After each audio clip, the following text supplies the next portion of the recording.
జోన్లో అయితే షోల్డర్ అవుతుంది మామ. నేను జోన్లోకి వెళ్దాం అంటే నా దగ్గర మెడికిట్లు, నేను చచ్చిపోతాను జోన్లోకి వెళ్తే. నా దగ్గర అయితే 2 మెడికిట్స్ ఉన్నాయి. ఇదైతే ఫైనల్ జోన్ మామ. మా వాడైతే సీరియస్గా వెళ్ళిపోయాడు కొట్టేద్దామని. వాడైతే నాక్ అయిపోయాడు. వీళ్ళకైతే లాంగ్ రేంజ్ ఫుల్ సపోర్ట్ ఉంది మామ. వీడైతే మామూలు కొట్టట్లేదు, వేరే స్క్వాడ్ అనమాట వీళ్ళు. ఇంకేమవుతుందని చెప్పేసి నేనైతే వెయిట్ చేశాను మామ, షోల్డర్ వస్తారని. కానీ షోల్డర్ అయితే అయిపోయింది. వాడిని అయితే ఫుల్ కిల్ చేసేసాను నేనైతే. చేసేసిన తర్వాత డైరెక్ట్ ఇక్కడికి వచ్చిన తర్వాత కొండానికి అయితే వీళ్ళిద్దరు దాక్కుపోయారు మామ జస్ట్ పక్కన. నేనే సాలిడ్ కవర్తో కొడుతున్నాను మామ వాళ్ళని. సాలిడ్ కవర్తో కొట్టేసరికి నాకేమేం తెలియదు మామ. అప్పటిదాకా బాగా ఆడాను. ఒకసారి పిచ్ వస్తుంది, రష్కి వెళ్ళిపోయింది మామ వాళ్ళిద్దరు. నాది వచ్చేసి డబుల్ బ్యారల్ ఉంది. ఒకరిని కొట్టేలోపు మొత్తం ఇద్దరైతే అటాక్ చేసి పడేశారు. మొత్తం నా హీల్ మొత్తం దెబ్బారు, చచ్చిపోయాను నేను. ఇంకా మా వాడు ఒక్కడున్నాడు, అక్కడైతే 10 మంది ఉన్నారు. అప్పటికే 6 మంది ఉన్నారు. మా వాడిద్దరిని అయితే వేస్తాడు, నీట్గా ఫినిష్ చేస్తాడు.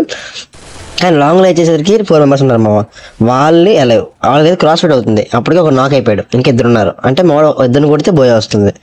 వీడు వచ్చేసరికి కొడతారనుకున్నాను నేనైతే. ఇవేం చేశారంటే షార్ట్ రేంజ్కి వెళ్ళకుండా నీట్ అయితే గ్రేనేడ్ వేసాడు మామ.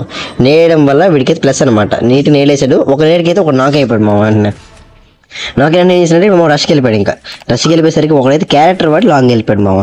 వీడు చేసినంటే జస్ట్ చూసుకుని ఎంపి పడితే డ్రైవ్ లాగాడు. సింపుల్గా బోయ్ వచ్చింది మామ మాకైతే. ఇంకెవరైతే లైక్ చేసి ప్రతి ఒక్కరు లైక్ చేసి మా ఛానల్కి సబ్స్క్రైబ్ చేసుకోండి మామ.